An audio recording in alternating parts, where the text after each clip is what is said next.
Hello, my name's Lara Gilkes and I'm here tonight to talk about dating in the teenies. And it's quite a hot topic for this decade. You probably know someone who's currently dating, or maybe you're even dating yourself.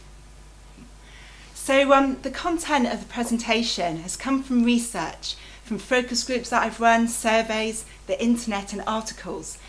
None of it's set in stone, but there are some general themes which have come out, which I'm going to share with you tonight. So 100 years ago, it wasn't called dating, it was courting. And it was a very formal process that usually ended up as marriage. So as you can see, things have changed hugely in a century to get to where we are today. Anyone tried speed dating? Online dating? Yeah. Interestingly, the statistics for this show that they're becoming less popular. Less people are doing them. Why is that? With the advent of the World Wide Web, this really revolutionised dating in the 1990s. And we can now connect to millions of people all around the world just at the press of a button. Is this good? Well, it gives us lots of choice, certainly. We can go out with loads of different types of people. Perhaps this will help us find out who's right for us. However, there can be some downsides too.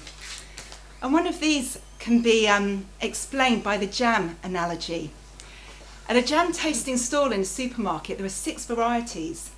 Okay, so 30% of samplers went on to buy the jam.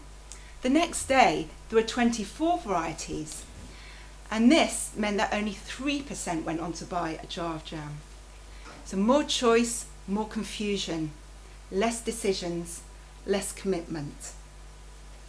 We're living in a world where choice and variety are easily accessible. This should make dating easier.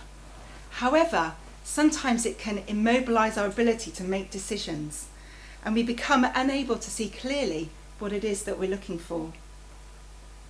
So these days, on the internet, you can even create a virtual boyfriend or girlfriend. Has anyone done this at all? You can decide what they're going to look like, what they're going to say, what they're going to do. Sounds like the perfect solution, doesn't it? Or is it? Loneliness is increasing. It can harm your health, was a recent headline in USA Today. Us Brits joke about being sad and lonely, but for many people, it is a reality. Is it connected to being single? I'll leave you to ponder that one. Certainly, singledom is on the increase. It's people of all ages as well, not just young people. It can be fun. We've got time to do whatever we want, hang out with our friends. However, in a recent survey of over 10,000 people, only 0.7% of us don't want to be in a long-term relationship. Our natural affinity as human beings is to connect deeply with others. So, how do you get from here to there? What can you do to make yourself more successful at dating and relationships? There are many things according to research, and here I'm going to share a few with you. So have you met people who just talk and go on about themselves or about nothing in particular? It's pretty common, isn't it? And pretty frustrating too. Of course, communication is all about being two-way. Confidence is incredibly attractive to both sexes.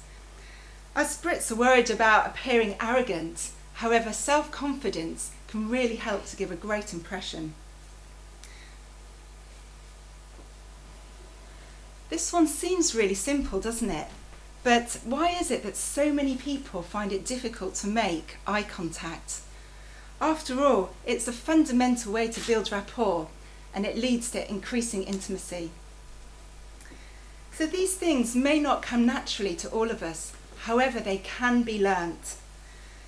And this means that all of us can reach our heart's desire of connecting more deeply with others. So, enjoy sampling the candy box of dating in the teenies. Enjoy the opportunity of meeting all these different types of people and trying to find who fits well with you. But remember that to create that deeper connection, make sure you start by listening, having good eye contact and being confident. These can start you along the road to a future which is bright and fulfilling.